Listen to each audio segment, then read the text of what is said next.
comments made today by the former Minister Prue Goward in the Australian Financial Review. And let's just remind ourselves, in case people don't recall who Prue Goward is. She was a member of the government for over 10 years, the member for Goulburn. She was a minister from 2011 to 2019, so quite a long service as a minister. Women, community services, mental health, housing. She was in fact recently handpicked by the former Premier, Gladys Berejiklian, to conduct an internal review into standards of behaviour, bullying and harassment amongst ministerial staff. So that's her record. And let's remind ourselves why the question from the Leader of the Opposition was asked today. And it was because she's written an article, the headline of which is "Why You Shouldn't Underestimate the Underclass." Quote, "They are damaged, lacking in trust and discipline, and highly self-interested." And no, she's not referring to politicians or members in this chamber. She's referring to, quote, "the poor, who are still a force that needs to be properly harnessed."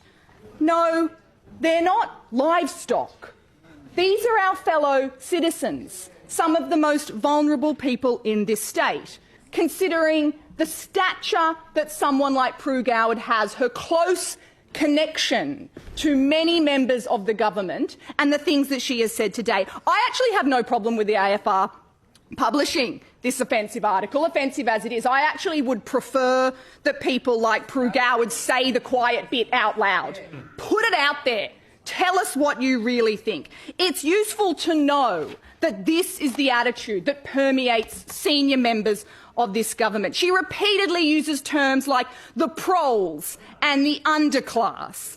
She says people have to take responsibility for their own lives. And look, I agree with that. People do have to take responsibility. They also have to take responsibility to pay their taxes. There is a massive group in our increasingly unequal society who get money and do no work. It's the obscenely rich who are benefiting from intergenerational wealth transfer. This government needs to be a lot harder in cracking down on this kind of disgusting and unhelpful attitudes.